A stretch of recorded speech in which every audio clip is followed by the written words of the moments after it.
Hey everyone, welcome to my channel. तो ये है क्लास 8 की साइंस की कार्डोवा पब्लिकेशन की बुक और इसमें हम करेंगे chapter number 5 coal and petroleum.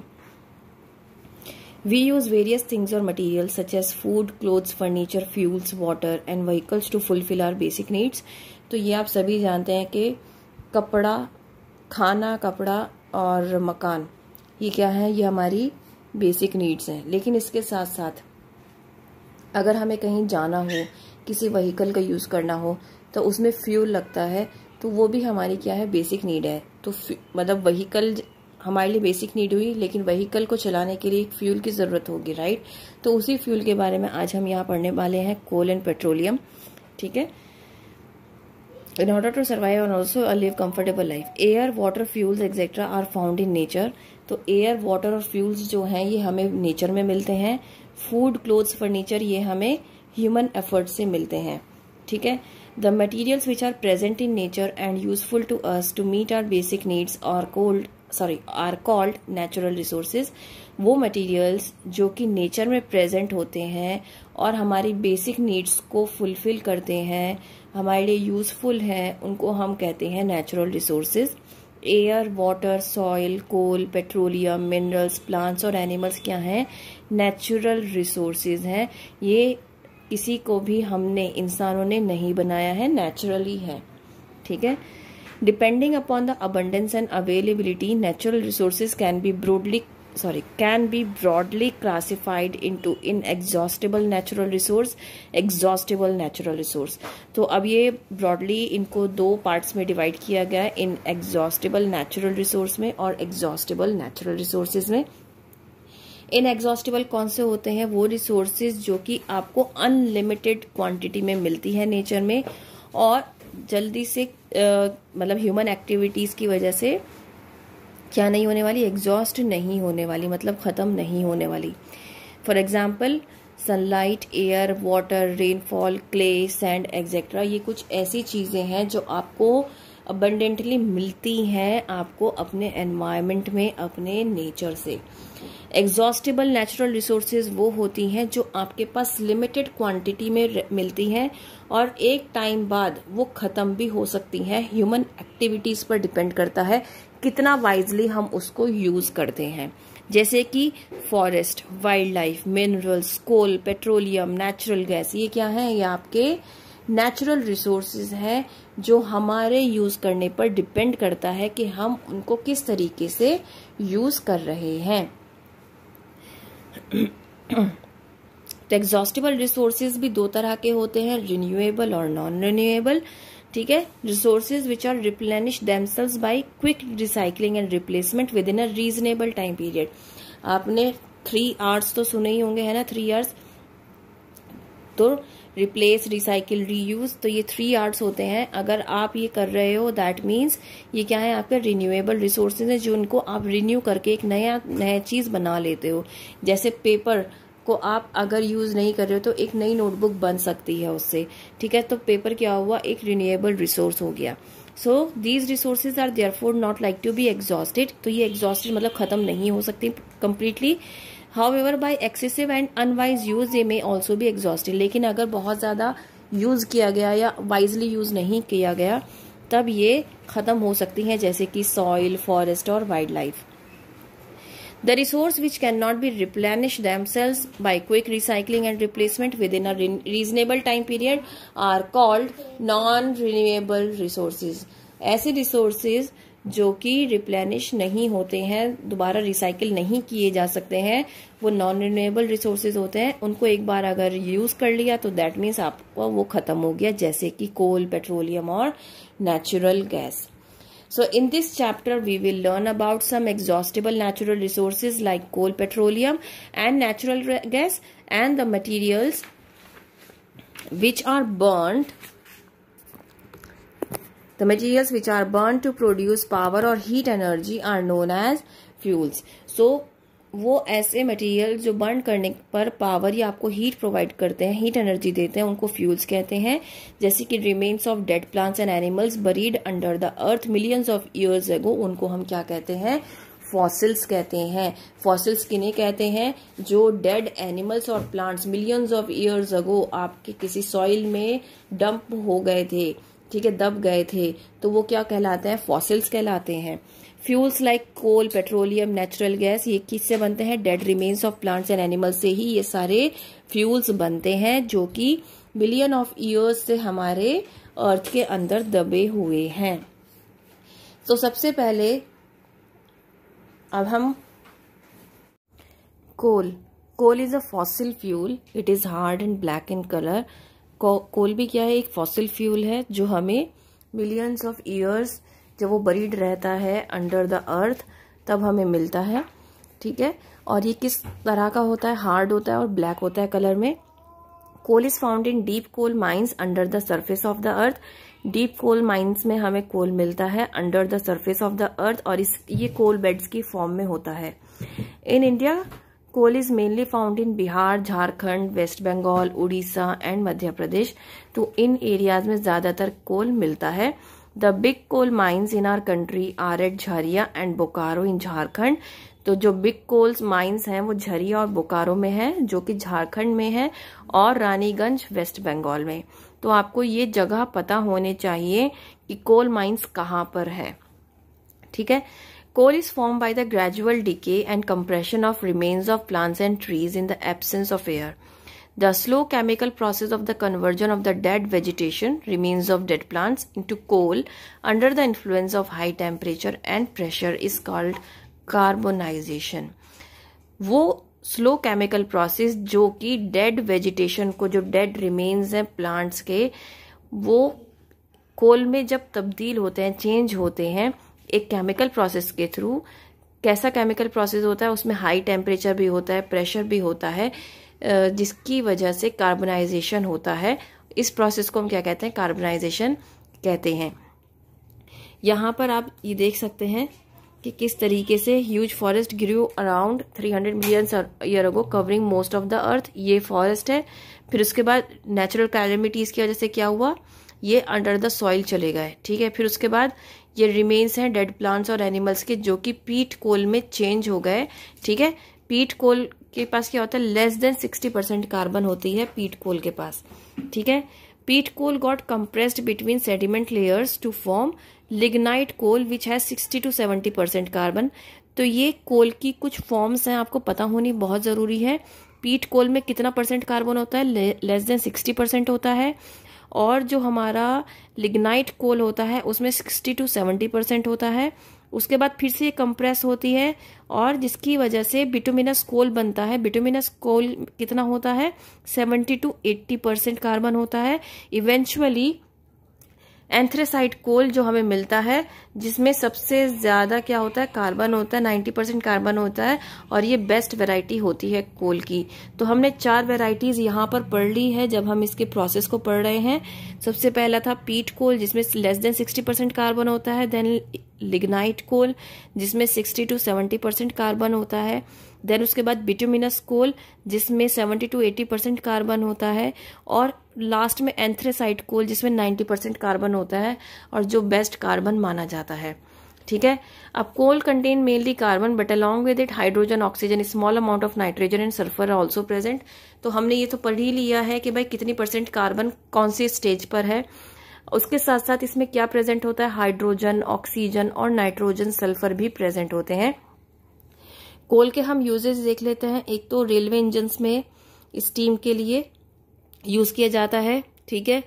Village में, हाउसेज में किसके लिए? खाना बनाने के लिए। चूल्हे में हम कोयले का यूज करते हैं, या फिर उपलों का यूज करते हैं, जो काऊ डंग होता है उसका यूज करते हैं। Coal is use in thermal power plants to produce electricity, electricity produce करने के लिए। और organic compounds, industries to produce organic compound such as phenol, benzene, toluene and naphthalene बनाने के लिए भी क्या करते हैं? हम कोल का यूज करते हैं। In industries coal is use to manufacture coal tar, ammoniacal liquor and coal gas by the process of destructive distillation. तो डिस्ट्रक्टिव डिस्टिलेशन से क्या क्या बनता है? कोल टार बनता है, अमोनिकल लिक्वर बनता है, और कोल गैस बनती है। तो ये प्रोसेस है किस तरीके से कोल बनता है बेसिकली, जो कि हमने पढ़ लिया है, ठीक है, अब हम पढ़ते हैं destructive distillation of coal. So destructive distillation is the process of breaking coal by heating it to high temperature in the absence of air. मतलब वहां पर एयर बिल्कुल ना हो और हाई टेम्परेचर पर जब हम कोयले को, कोल को ब्रेक डाउन करते हैं, वो कहलाता है destructive distillation. तो यहाँ पर आप देख सकते हैं कि कोल को स्ट्रॉन्ग हीट दी गई इन द एब्सेंस ऑफ एयर, तो वो किस में चेंज हो जाएगा, किस किस चीज में टूटेगा, कोक में, कोल टार में, अमोनिकल लिक्वर में और कोल गैस में. ठीक है, सो सबसे पहले हम कोक के बारे में पढ़ लेते हैं. कोक एक tough porous greyish black substance होता है जो कि हमें डिस्ट्रक्टिव डिस्टिलेशन ऑफ कोल के बाद मिलता है. कोल की डिस्ट्रक्टिव डिस्टिलेशन की अगर आप ये एक इक्वेशन अगर याद कर लेंगे ना, तो ये आपके लिए बहुत हेल्पफुल रहेगी. उसका रीज़न ये है कि आपको पता रहेगा कि किसके डिस्ट्रक्टिव डिस्टिलेशन से आपको क्या मिला है. जैसे कि हम कोक का बारे में पढ़ रहे हैं, तो कोक किसके डिस्ट्रक्टिव डिस्टिलेशन से मिला है, कोक के, और इसमें 98% क्या होता है, कार्बन होता है कोक में. तो कोक के यूजेस क्या है, एसेंशियल रॉ मटेरियल है for the iron and steel industry to heat the furnaces को हीट करने के लिए. उसके बाद रिड्यूसिंग एजेंट है मेटल्स को एक्सट्रैक्ट करने के लिए. उसके बाद producer of gas and water gas, producer gas और वाटर गैस को मैन्युफैक्चर करने में भी इसको यूज किया जाता है. देन उसके बाद कोल टार. कोल टार क्या होता है, ये भी ब्लैक विस्कस मतलब थिक होता है, जो कि आप देखते हैं ज्यादातर रोड्स बनाने में यूज किया जाता है. अनप्लीजेंट स्मेल होती है, ये भी डिस्ट्रक्टिव डिस्टिलेशन से मिलता है.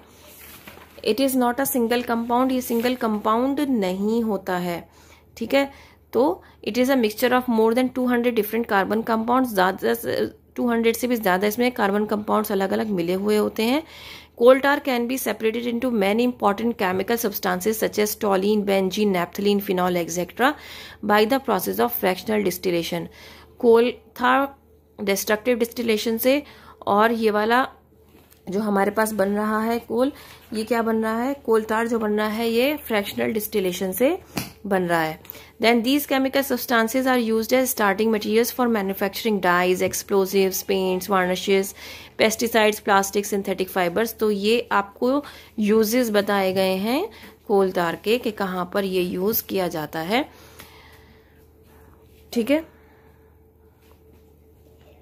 तो यहाँ पर हम इसको पढ़ने से पहले ये भी एक सेकेंड रुको, देन हाँ, fibres, photographic materials, then naphthalene, roofing materials etcetera. तो इन सब में क्या यूज होता है, कोल टार यूज होता है. कोल गैस ये हमें डिस्ट्रक्टिव डिस्टिलेशन से ही मिलता है. Coal gas consist of 3 combustible gases, जो कि हाइड्रोजन, मीथेन और कार्बन मोनोऑक्साइड है. Coal gas has high calorific value as both hydrogen and methane have high calorific values. It burn, produce heat due to which it is an excellent fuel. तो कोल gas जो होती है वो excellent fuel होता है क्योंकि इसकी हाई कैलोरीफिक वैल्यू होती है, क्योंकि इसमें जो परसेंटेज है किसकी, हाइड्रोजन की और मीथेन की, वो ज्यादा है इसलिए. Now ammonium compounds. During destructive distillation of coal, ammonium compounds are produced which when dissolved in water form ammonical liquor. It is used to manufacture nitrogen compounds. So ammoniacal liquor कैसे मिलता है, distillation of coal से हमें ammonium compounds मिलते हैं. जब हम उनको डिसॉल्व करते हैं वाटर में तो अमोनिकल लिक्वर बनता है. तो ऐसे आपको एक नाइट्रोजनस कंपाउंड में यूज किया जाता है अमोनिकल लिक्वर को, अमोनियम कंपाउंड्स को. तो आपको इसका भी एक यूज पता चल गया. नाउ हम यहाँ पे एमसीक्यू कर लेते हैं. Which of the following material is not a natural resource, coal, medicine, petroleum और सॉइल. सो मेडिसिन नहीं है आपका natural resource. The remains of dead plants and animals buried under the earth are called fossils. Fossil fuels are dash natural resources. तो ये exhaustible natural resources हैं. पीट contains less than 60% carbon, ये हमने अभी पढ़ा था. Coal is use in thermal power plants to produce electricity के लिए यूज किया जाता है, थर्मल पावर प्लांट्स के लिए. So petroleum is a dark coloured thick oily liquid. तो पेट्रोलियम कैसा होता है, डार्क कलर का होता है और थिक ऑयली लिक्विड होता है. It has an unpleasant smell. इसमें एक अनप्लीजेंट स्मेल होता है. पेट्रोल में होती है एक अनप्लीजेंट स्मेल, है ना. किसी किसी को वो बहुत अच्छी भी लगती है और किसी को वो बहुत बुरी लगती है. ठीक है, so in Greek language petra means rocks and oleum means oil. Oleum का मतलब ऑयल होता है और पेट्रा का मतलब होता है rocks. So the word petroleum means oil from rocks. ठीक है, फॉर्मेशन ऑफ पेट्रोलियम। अब पेट्रोलियम कैसे बनता है? Petroleum oil was formed by the decomposition of dead remains of plants and animals buried under the sea millions of years ago। तो आपको ये बात का ध्यान रखना है, फॉसिल फ्यूल में और पेट्रोलियम बनने में क्या डिफरेंस है। फॉसिल फ्यूल सॉइल के अंदर दबे हुए होते हैं ना, सेडिमेंट्स ऑफ रॉक्स में होते हैं, लेकिन जब हम पेट्रोलियम की बात कर रहे हैं तो ये कहाँ है? Under the sea beds. ठीक है, ये सी के नीचे हैं, जो मिलियंस ऑफ ईयर्स अगो क्या हो गए थे, मतलब डिकम्पोज हो गए थे और बरीड थे अंडर द सी। वहां से क्या करते हैं? पेट्रोलियम निकालते हैं। Petroleum is a mixture of several hydrocarbons having 1 to more than 100 carbon atoms. So मतलब 1 से लेकर 100 से भी ज्यादा क्या है इसमें हाइड्रोकार्बन्स प्रेजेंट होते हैं। तो यहाँ पर लेयर ऑफ सेडिमेंट्स आप देख सकते हैं, और कहाँ पर पेट्रोलियम प्रेजेंट है, ये सी लेवल के नीचे की बात हो रही है कि सी के नीचे जो सेडिमेंटेशन हो रहा है, जो बेड्स ऑफ सेडिमेंट्स है, उसमें क्या बन रहा है? हमारा पेट्रोलियम बन रहा है। It is believed that millions of years ago the plants and animals which lived in the sea died, their dead bodies sank to the bottom of sea and were soon covered with clay and sand. तो ये माना जाता है कि millions of years ago plants और animals जो पानी के अंदर, आपको पता होने चाहिए कि एक्वेटिक प्लांट्स भी होते हैं और एक्वेटिक एनिमल्स तो होते ही होते हैं, ये हम जानते हैं अच्छे से। तो ये क्या हो गए थे? प्लांट्स और एनिमल्स सभी मर गए थे, और वो जो सी का बॉटम होता है वहां पर आकर सैंक कर गए थे, मतलब वहां पर डूब कर गिर गए थे। फिर उसके बाद क्या हुआ? क्ले और सैंड की वजह से वो कवर्ड हो गए। मिलियंस ऑफ ईयर्स के बाद under high pressure and temperature and in the absence of air, जो dead remains of plants and animals थे वो स्लोली किस में कन्वर्ट हो गए? पेट्रोलियम में कन्वर्ट हो गए। Petroleum then pass through porous rocks and got trapped between non porous rocks. तो फिर क्या हुआ? अब ये जो पेट्रोलियम था ये और नीचे चला गया, और रॉक्स के बीच में जो नॉन पोरस रॉक्स थे उनके बीच में ये आकर रुक गया। A more volatile component of petroleum called natural gas forms a cover over it. अब जो मोर वॉलेटाइल उसकी जो फॉर्म है वो क्या है? नेचुरल गैस है। How is petroleum obtained? अब हम इसको ऑब्टेन कैसे करते हैं? अब आप सोचोगे कि हमें सी के नीचे इतना गहराई में जाना पड़ेगा, हम कैसे इसको पेट्रोलियम को ऑब्टेन करते हैं, अब हम वो भी देखते हैं। सो petroleum occurs deep under the surface of the earth between the two layers of impervious rocks. Natural gas occurs above the petroleum trapped under the rocks. अब जो नॉन पोरस रॉक्स होते हैं उनके बीच में पेट्रोलियम जो होता है वो प्रेजेंट होता है। ठीक है, तो और जो नेचुरल गैस होती है वो जस्ट उसके ऊपर होती है। The layer containing petroleum and natural gas is found above that of water. तो वो कहाँ मिलती है? वाटर के अबव यहां पर मिलती है। Petroleum and natural gas are lighter than water and do not mix with it. इनकी लाइटनेस की वजह से इनके अंदर एक प्रॉपर्टी होती है कि पेट्रोलियम और नेचुरल गैस लाइट होती है वेट में, जिसकी वजह से ये पानी में मिक्स नहीं हो पाती हैं। So first of all, those areas in which petroleum may be present are located by the experts. At such places, petroleum is obtained by drilling holes called oil wells into the earth crust by machines called drilling rigs. सबसे पहले तो experts ये जानने की कोशिश करते हैं कि भाई पेट्रोलियम हमें किस एरिया से मिल सकता है। फिर उसके बाद किया जाता है, वहां पर होल्स किए जाते हैं, वेल्स बनाए जाते हैं बेसिकली ड्रिल करके, और किसके थ्रू करते हैं? मशीन का नाम होता है drilling rigs. Pipes are inserted until they reach the petroleum deposit. अब उसके बाद क्या किया जाता है? पाइप्स को डाला जाता है उस होल के थ्रू।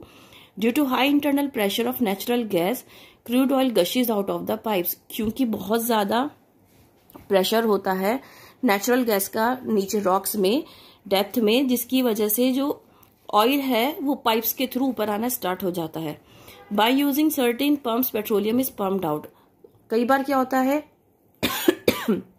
कोई इसको स्टार्ट करने के लिए ये लोग पंप्स का भी यूज करते हैं ताकि प्रेशर के साथ वो एकदम से ऊपर आए और ज्यादा मात्रा में इनको मिल सके। In India petroleum is found in Assam and Gujarat. India में असम और गुजरात में पेट्रोल फाउंड किया जाता है। It is also found in the river basins of Godavari और कृष्णा के रिवर बेसिन्स में भी पेट्रोल मिलता है इंडिया में। Petroleum is also found under the sea bed at a distance of 150 kilometres from Mumbai called Mumbai high. Mumbai High में भी पेट्रोलियम मिलता है। The first world's oil well was drilled in Pennsylvania USA in 1859। ये आपको पता होना चाहिए, इंपॉर्टेंट है। Now refining of petroleum. अब जो हमें वहां से रॉक्स में से पेट्रोलियम मिलता है, जो ऑयल मिलता है, वो रॉ ऑयल होता है। अब उसको हमें क्या करना पड़ता है? रिफाइन करना पड़ता है, मतलब उसको साफ करना पड़ता है। Petroleum is complex mixture of various constituents such as petroleum gas, petrol, kerosene, diesel, lubricating oil, fuel oil, paraffin wax etcetera. तो इतनी सारी चीजें पेट्रोलियम के अंदर प्रेजेंट होती है। It can not be use in the form in which it exist. अब जिस फॉर्म में ये प्रेजेंट है, एग्जिस्ट करता है, उस फॉर्म में हम इसको यूज नहीं कर सकते क्योंकि इसके अंदर इतनी सारी चीजें मिक्सअप है। Thus it is known as crude oil. इसीलिए हम इसको क्या कहते हैं? क्रूड ऑयल कहते हैं। We need to separate various constituents of petroleum, so it has to be purified और रिफाइंड। तो इसीलिए इसको प्योरीफाई होना पड़ता है और रिफाइन करना पड़ता है। The process of separating various constituents or useful fractions of petroleum is known as refining of petroleum। अब उस प्रोसेस को जिसमें ये जो कॉन्स्टिट्यूएंट्स पेट्रोलियम के अंदर प्रेजेंट हैं, ठीक है, इनको अलग अलग करना, सेपरेट करना, इस प्रोसेस को हम कहते हैं रिफाइनिंग ऑफ पेट्रोलियम। ठीक है। Now petroleum refineries in India are located at Chennai, Cochin, Mathura, Digboi, Mumbai, Koyali, Haldia, Barauni. अब यहाँ पर पेट्रोलियम रिफाइनरीज प्रेजेंट है जहां पर पेट्रोलियम को रिफाइन किया जाता है। तो ये इंपॉर्टेंट चीज है जो आपको पता होनी चाहिए।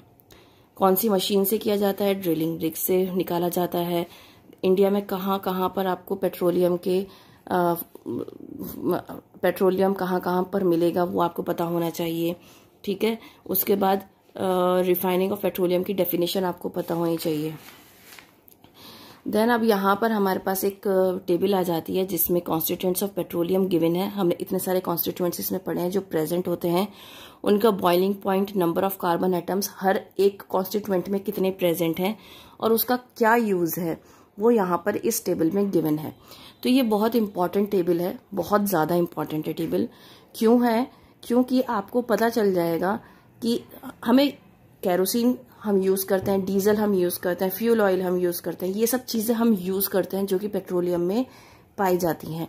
लेकिन अगर आपको ये नहीं पता होगा कि इसका बॉइलिंग पॉइंट कितना रहता है और किस में कितना ज्यादा कार्बन कंटेंट है और इसके क्या यूजेस हैं, तो आपका इस चैप्टर का पढ़ने का कोई मतलब नहीं बनता है। क्योंकि आपके पास जो क्वेश्चंस आएंगे ना, ज्यादातर इस टेबल में से आएंगे। ये बहुत इंपॉर्टेंट टेबल है। ठीक है। अब आप यहाँ पर देखो, पहला कॉन्स्टिट्यूएंट है पेट्रोलियम गैस, जिसको हम एलपीजी कहते हैं, लिक्विफाइड पेट्रोलियम गैस, जो कि हम अपने घरों में यूज करते हैं, जिसका बॉइलिंग पॉइंट 40 डिग्री सेंटीग्रेड होता है और number of carbon atoms 3 to 4 होते हैं, और ये हम अपने घरों में या इंडस्ट्रीज में यूज किया जाता है। ऐसे ही पेट्रोल, बॉइलिंग पॉइंट इतना, कार्बन इतने, और कहाँ यूज करते हैं? कार, स्कूटर वगैरह में। ठीक है। या फिर ड्राई क्लीनिंग के लिए भी पेट्रोल का यूज किया जाता है, लेकिन हम एज अ सॉल्वेंट उसको यूज करते हैं। कैरोसिन में इतना बॉइलिंग पॉइंट, इतने कार्बन एटम्स। अब कहाँ पर? स्टोव्स में, पेट्रोमैक्स लैंप्स में वगैरह में यूज किया जाता है। ठीक है। तो एविएशन फ्यूल की तरह भी यूज किया जाता है जेट एरोप्लेन्स में। तो आप ये देख सकते हो, ये अलग अलग इसके यूसेज गिवन है, अलग अलग आपके जो कॉन्स्टिट्यूएंट्स है पेट्रोलियम के, उसके। तो इसके जो यूसेज है ना, वो बहुत ज्यादा इंपॉर्टेंट है, क्योंकि हर एक की अपनी एक अलग यूजफुलनेस है। आप ये नहीं कह सकते कि अरे ये तो हमारे घर में यूज होता है, ये तो हम सिर्फ लैम्प, केरोसिन जो है ना, सिर्फ हम लैंप्स को जलाने के लिए या फिर एज अ फ्यूल यूज करते हैं। नहीं, इसको हम जेट एयरप्लेन्स में भी यूज करते हैं। और ये बहुत इंपॉर्टेंट क्वेश्चन है, क्योंकि बहुत कम लोग जानते हैं कि जेट एयरप्लेन्स में हम केरोसिन का यूज करते हैं। अदरवाइज बहुत सारे लोग कहेंगे हम पेट्रोल का यूज करते हैं। ठीक है। तो ये बहुत इंपॉर्टेंट क्वेश्चन बनता है यहाँ पर। अब यहाँ पर मल्टीपल चॉइस क्वेश्चन है। Refining of petroleum is done by, तो कहाँ पर होता है? डिकेंटेशन, सेडिमेंटेशन, फिल्ट्रेशन और फ्रैक्शनल डिस्टिलेशन। तो सेडिमेंटेशन के थ्रू क्या होता है? आपका रिफाइनिंग ऑफ पेट्रोलियम होता है। देन उसके बाद आ जाता है the fuel used in wick stoves to cook food. Wick stoves में कौन सा फ्यूल यूज किया जाता है? तो केरोसिन यूज किया जाता है। मैंने आपको कहा था केरोसिन के बहुत इंपॉर्टेंट यूसेज हैं। Component of petroleum used for making candle, वो पैराफिन वैक्स होता है। कैंडल्स बनाने के लिए हम पैराफिन वैक्स का यूज करते हैं। Bitumen is used for making, bitumen किस लिए यूज किया जाता है? रोड सरफेसेस को बनाने के लिए यूज किया जाता है। Petrol is used as an aviation fuel lubricate, नहीं, ड्राई क्लीनिंग के लिए अगर हम पेट्रोल का यूज कर रहे हैं तो वो एक सॉल्वेंट की तरह हम यूज करेंगे। पढ़ेंगे many useful substances which are obtained from petroleum and natural gas are called petrochemicals. बहुत सारे ऐसे यूजफुल सब्सटेंसेस होते हैं जो कि हम पेट्रोलियम से ऑब्टेन करते हैं और नेचुरल गैस भी आर कॉल्ड, इनको क्या कहते हैं? पेट्रोकेमिकल्स कहते हैं। They are used in the manufacture of synthetic fibres. अब वो कहाँ पर यूज करते हैं? मैन्युफैक्चर मतलब सिंथेटिक फाइबर्स बनाने में हम काम में लाते हैं, जैसे कि पॉलिएस्टर, नायलॉन वगैरह, जो हम इससे पहले चैप्टर में पढ़ चुके हैं। Polythene, synthetic rubber, plastic, perfume, dyes, drugs, explosives et cetera. Due to its great commercial importance petroleum is also called black gold. क्योंकि पेट्रोलियम बहुत ज्यादा यूजफुल है इसके अंदर, क्योंकि ये एक क्रूड ऑयल होता है, लेकिन क्रूड होने के बावजूद इसमें इतनी सारे जो सब्सटेंसेस होते हैं जो हमें मिलते हैं, हर एक की अपनी अलग वैल्यू है और इसीलिए इसको ब्लैक गोल्ड भी कहा जाता है। तो ये पिक्चर आपको दिखाई दे रही है जिसमें ये बहुत सारी चीजों में यूज होता हुआ आपको नजर आ रहा है। देन यहाँ पर हम बात करेंगे नेचुरल गैस की। Natural gas is an important fossil fuel which occurs deep inside the earth, जो कि इनसाइड द अर्थ हमें डीप में मिलता है, 2 लेयर्स के बीच में, जो कि नॉन पोरस होती हैं। इसको हम इम्परवियस रॉक्स भी बोलते हैं। इम्परवियस का मतलब होता है नॉन पोरस, तो ये आपको याद होना चाहिए, ठीक है। इधर अलोन और अबव द पेट्रोलियम डिपॉजिट, या तो वो अकेला पाया जाता है या फिर पेट्रोलियम डिपॉजिट्स के ऊपर आपको नेचुरल गैस मिलती है। Natural gas is a mixture of lower hydrocarbons, it mainly consist of methane. तो लोअर हाइड्रोकार्बन्स जो होते हैं उसका मिक्सचर होता है नेचुरल गैस, और ये ज्यादातर मीथेन से बनती है। ब्यूटेन और प्रोपेन, इसका छोटा प्रोपोर्शन इसमें प्रेजेंट होता है, ब्यूटेन और प्रोपेन का। It act as an ideal fuel because it burns with a blue smokeless flame without leaving any ash. अब ये एक अच्छा फ्यूल क्यों है, बेस्ट फ्यूल क्यों माना जाता है? क्योंकि स्मोक लेस फ्लेम होती है जिसमें कि धुआं नहीं निकलता है और कोई भी बाद में रेजिड्यू नहीं रहता है। जैसे कि आपने देखा होगा जब हम कोयले को जलाते हैं तो कोयले की राख रह जाती है, तो यहाँ पर जब हम नेचुरल गैस का यूज करेंगे तो ऐसा कुछ भी रेजिड्यू नहीं रहेगा। It's calorific value is very high. In India, natural gas has been found in Tripura, Rajasthan, Maharashtra and in the Krishna Godavari Delta. तो आपको ये पता होना चाहिए कि हमारा जो पेट्रोलियम है वो हमें इंडिया में कहाँ कहाँ मिल रहा है और इसकी कहाँ कहाँ रिफाइनरीज हैं, ठीक है। Same case with natural gas. तो नेचुरल गैस हमें कहाँ कहाँ मिल रहा है ये आपको पता होना बहुत जरूरी है, ये बहुत इंपॉर्टेंट है। Then usages of natural gas. Natural gas के क्या यूजेज हैं? Natural gas is stored under high pressure as compressed natural gas. ये हम भी जानते हैं कि सीएनजी आज के टाइम में हम कार्स में, बसेज में, सब जगह यूज कर रहे हैं। सीएनजी की कार्स आ रही हैं, क्यों आ रही हैं? क्योंकि इसमें कोई भी रेजिड्यू नहीं रहता है, तो इसका मतलब कोई भी स्मोक क्रिएट नहीं करता है, जिसकी वजह से पॉल्यूशन फ्री एनवायरनमेंट हम लोगों को मिलता है। और इसी को जो गवर्नमेंट है वो भी प्रमोट कर रही है कि सीएनजी को आप ज्यादा से ज्यादा यूज करें अपनी कार्स में, अपने व्हीकल्स में। तो सीएनजी कहाँ कहाँ यूज हो रहा है? मोटर व्हीकल्स में, बसेस, जो मैंने अभी आपको बताया, तो यही सब मैंने आपको बताया है। CNG is also use for power generation. Power generation मतलब इलेक्ट्रिसिटी बनाने के लिए भी क्या किया जा रहा है? सीएनजी का इस्तेमाल किया जा रहा है। Great advantage of CNG is that it can be supplied directly from the gas wells to the homes and factories through network of underground pipelines to be use directly for burning. अब CNG को क्या किया जा रहा है? Underground pipeline से supply किया जा रहा है ताकि वो डायरेक्टली बर्न किया जा सके। Such a network of pipeline exist in Vadodara. Gujarat में इस तरह की पाइपलाइन मौजूद है, कुछ दिल्ली के पार्ट्स में भी है और कुछ अदर जगहों पे भी ये मौजूद है, इस तरह की पाइपलाइन जहां पर सीएनजी पाइप्स के थ्रू पहुंचाई जाती है। Natural gas is used as a starting material for the manufacture of a number of chemicals and fertilisers. तो नेचुरल गैस एक स्टार्टिंग मटेरियल की तरह यूज होता है कोई भी केमिकल और फर्टिलाइजर बनाने के लिए। Natural gas is used for manufacturing of carbon black which is used in rubber industry as a strengthening agent.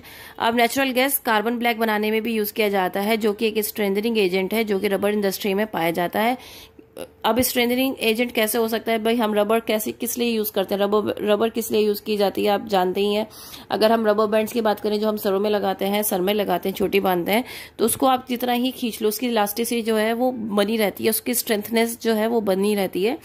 So natural gas is also used to obtain hydrogen on industrial scale which is used in manufacturing of ammonia.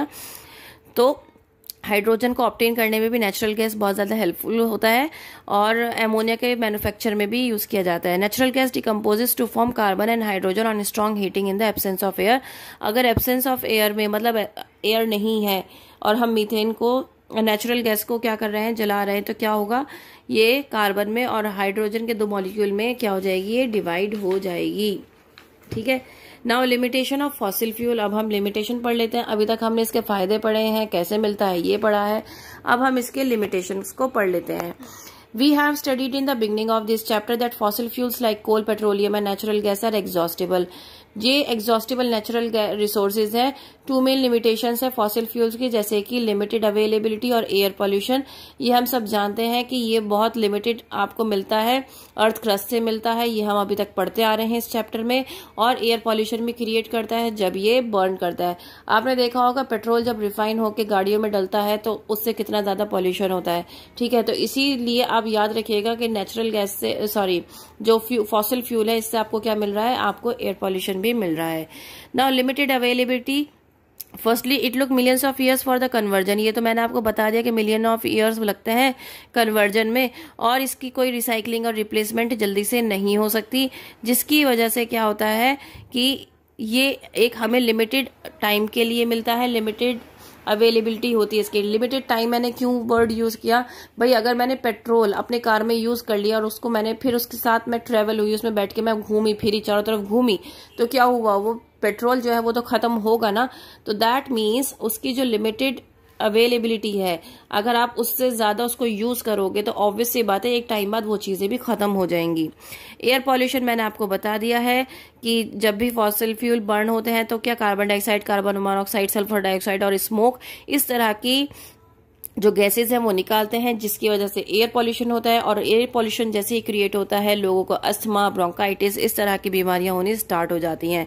So sulphur dioxide produced while burning of fossil fuel combines with rainwater to form sulfuric acid। अब वही sulphur dioxide जो कि fossil fuel के burn होने से release हुआ, जब वो बारिश के पानी में मिलता है तो क्या बन जाता है, सल्फ्यूरिक एसिड बन जाता है। The polluted rain containing sulphuric acid is called acid rain. और उसी पॉल्यूटेड रेन को जो कि सल्फ्यूरिक एसिड है जिसके अंदर बहुत सारा, उसी को हम क्या कहते हैं, एसिड रेन भी कहते हैं। ठीक है, आपको पता होना चाहिए ताजमहल जो है उसके जो पत्थर का कलर है वो चेंज हो रहा है just because of this acid rain. अब एसिड रेन कैसे बनी है ये आपको पता चल गया। नेक्स्ट है carbon dioxide is a green house gas which leads to increase in average temperature of our earth. अब कार्बन डाइऑक्साइड जो है वो एक ग्रीन हाउस गैस है जो टेम्परेचर जो है अर्थ का वो इंक्रीज करती है और it leads to melting of polar ice caps. और पोलर आइस कैप्स को मेल्ट करने में भी क्या करती है, ये हाई टेम्परेचर होने की वजह से पोलर आइस कैप्स जो हैं वो भी मेल्ट होने स्टार्ट हो जाते हैं। Incomplete combustion of fuels results in the formation of carbon monoxide and suit particles. अब जब इनकम्प्लीट कंबशन होगा मतलब फ्यूल्स पूरी तरीके से नहीं जलेंगे तो जिसकी वजह से क्या होगा, कार्बन मोनोऑक्साइड बनेगी और सूट पार्टिकल्स बनेंगे। When we inhale carbon monoxide it combines with haemoglobin to form carboxy haemoglobin. As a result haemoglobin becomes unable to carry oxygen to the body cells which results in death due to suffocation. अब आपको पता होना चाहिए कि carbon monoxide जब हम inhale करते हैं तो वो हमारे हीमोग्लोबिन में मतलब कि हमारे ब्लड में मिक्स होती है और हमारी बॉडी में सर्कुलेट होनी स्टार्ट हो जाती है। धीरे धीरे क्या होता है कि वो जो हमारी बॉडी में ब्लड जो सर्कुलेट कर रहा है उसके अंदर क्या होगा, धीरे धीरे ऑक्सीजन की जो परसेंटेज है वो कम होनी चली जाएगी। जितनी सेल्स हमारी सेल्स को जितनी ऑक्सीजन चाहिए होती है जीने के लिए वो धीरे धीरे खत्म होती जाएगी, जिसकी वजह से इंसान को सफोकेशन महसूस होने लगेगा और वो डेथ की तरफ चलता चला जाएगा और अल्टीमेटली अगर उसको वहां से बाहर नहीं निकाला गया, मतलब कार्बन मोनोऑक्साइड वाले एरिया से उसे दूर नहीं किया गया, तो अल्टीमेटली वो डेथ हो जाती है। अब इसका मैं बहुत अच्छा एग्जाम्पल देती हूँ। अगर आप गाँव में गए हो तो गाँव में क्या होता है, सर्दियों में ना अंगीठी जलाई जाती है।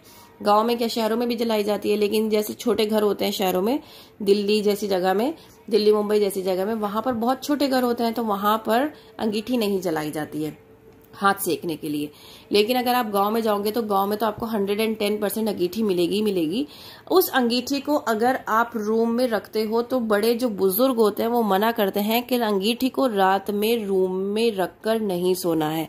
मोस्ट ऑफ द टाइम हम क्या सोचते हैं, अरे अभी तक तो हम अंगीठी के पास बैठे थे, अब हम जाके लेटेंगे तो फिर हमारे हाथ पैर ठंडे हो जाएंगे, तो क्यों ना हम इसको वहीं रूम में लेकर जाएं और रूम भी हमारा गर्म हो जाएगा और हमें नींद भी अच्छी आएगी। लेकिन ऐसा करने से आप अपनी मौत को खुद दावत दे रहे हो। क्यों दावत दे रहे हो? क्योंकि हम अल्टीमेटली रूम बंद करके सोते हैं, और उस बंद रूम में जब हम उस अंगीठी को रखेंगे तो क्या होगा, उसकी आग तो बुझ जाएगी एक टाइम बाद। फिर उसके बाद क्या होगा, वो कार्बन मोनोऑक्साइड जो है वो रिलीज करना स्टार्ट कर देगा, और उसके बाद हमारी जो कंडीशन है वो यही वाली हो जाएगी कि वो हमारी हीमोग्लोबिन में मिक्सअप होना स्टार्ट हो जाएगी, हमारी सेल्स को ऑक्सीजन नहीं मिलेगी और अल्टीमेटली डेथ हो जाएगी। और ये केसेस बहुत सारे ऑलरेडी आ चुके हैं। ठीक है। Soot particles enter our body while breathing and trigger cough, sneezing, respiratory problems like asthma.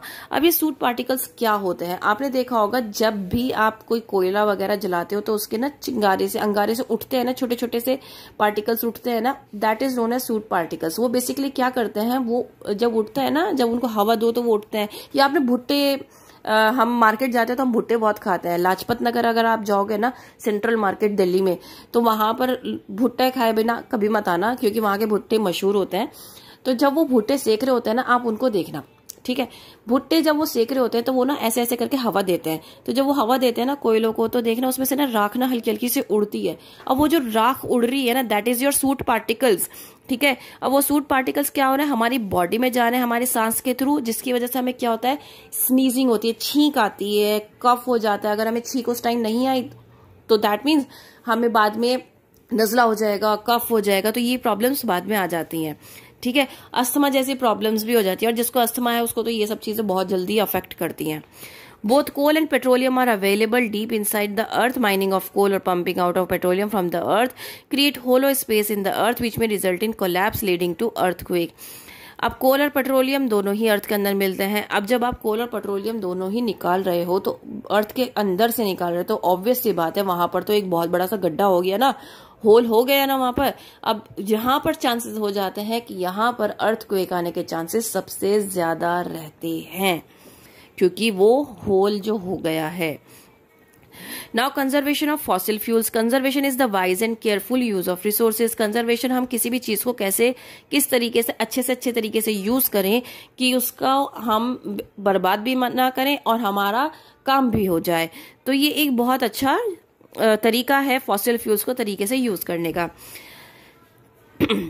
अब जब हमें पता है कि फॉसिल फ्यूल हमें एक लिमिटेड अवेलेबिलिटी में मिल रहे हैं, लिमिटेड अवेलेबल हैं, तो उसको हमें तरीके से यूज करना चाहिए ना। We should reduce the use of fossil fuels and these fuels only when absolutely. और हमें तभी यूज करना चाहिए जब हमें बहुत ज्यादा जरूरत हो।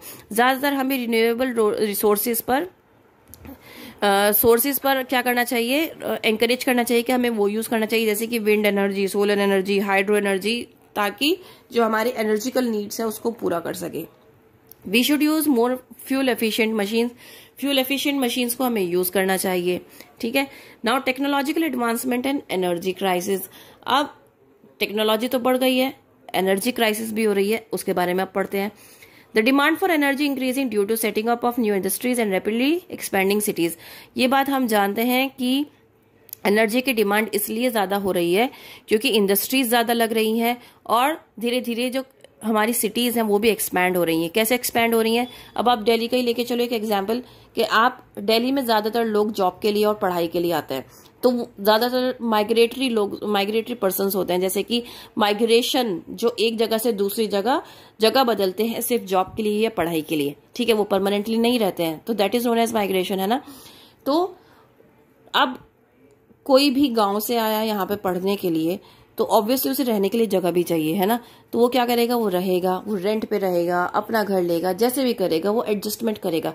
तो इस तरीके से धीरे धीरे धीरे धीरे लोग क्या कर रहे हैं, यहाँ पर बढ़ते जा रहे हैं, जिसकी वजह से सिटीज जो है वो एक्सपेंड हो रही है। ये सिर्फ दिल्ली की एग्जाम्पल नहीं है, ये सभी जगह की एग्जाम्पल है। सो अब ये भी हमें पता है कि जो लोग हैं वो टेक्नो फ्रेंडली हो रहे हैं, जिसकी वजह से जो लार्ज नंबर ऑफ इंडस्ट्रीज हैं वो सेटअप हो रही हैं, नई नई टेक्नोलॉजीज आ रही है ताकि हमारी नीड्स को फुलफिल कर सकें। जिस तरीके से डेवलपमेंट हो रहा है और हमारी टेक्नोलॉजी इंक्रीज हो रही है, बहुत सारे जो अमाउंट है ना एनर्जी का वो यहाँ पर यूज हो रहा है, क्योंकि बहुत सारी मशीन्स चाहिए किसी भी इंडस्ट्री में किसी भी काम को करने के लिए, ठीक है। So modern methods of agriculture require energy. अब जो मॉडर्न मेथड्स यूज हो रहे हैं एग्रीकल्चर में उसमें भी एनर्जी चाहिए, जैसे ट्रैक्टर्स है, ट्यूबवेल्स है, ये क्या है, ये ऐसे इम्प्लीमेंट्स है जहां पर, ये एग्रीकल्चरल इम्प्लीमेंट्स है जहां पर एनर्जी का बहुत ज्यादा यूज होता है। Large amount of energy is consume by us at home due to large number of electrical appliances. बहुत सारी एनर्जी हम घर में भी यूज करते हैं इलेक्ट्रिकल अप्लायंसेज में, जैसे रेफ्रिजरेटर, कूलर्स, एयर, लाइट, पंखे चल रहे हैं, सभी चीजों में क्या हो रहा है, यहाँ पर हम एनर्जी का यूज कर रहे हैं। वेरियस मीन्स ऑफ ट्रांसपोर्टेशन में भी हम क्या कर रहे हैं, एनर्जी का यूज कर रहे हैं। As our energy needs are increasing at a tremendous pace and our energy resources are limited, we must judicially use available natural resources. The sensible and economic use of energy resources is called conservation of energy.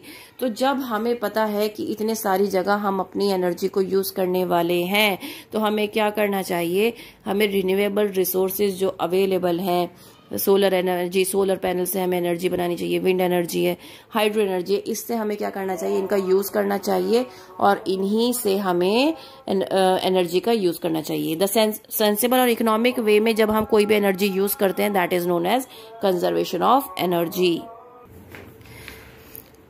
Judicious use of energy has two main advantages. It helps in developing technologies to meet the energy requirement of the growing population. के developing technology जो हो रही है इसको हम मतलब ये requirement को पूरा करने के लिए क्या करते हैं, वो प्रॉपर तरीके से इसको यूज करते हैं, प्रॉपर तरीके से एनर्जी को यूज करना ताकि ग्रोइंग पॉपुलेशन को प्रॉपर वे में सब कुछ मिल सके। Then we have it gives our scientist and energy engineers more time to develop more efficient alternate source of energy, और जिसकी वजह से हमारे साइंटिस्ट को और इंजीनियर्स को और ज्यादा टाइम मिलता है कि वो ऑल्टरनेट सोर्स ऑफ एनर्जी बना सकें।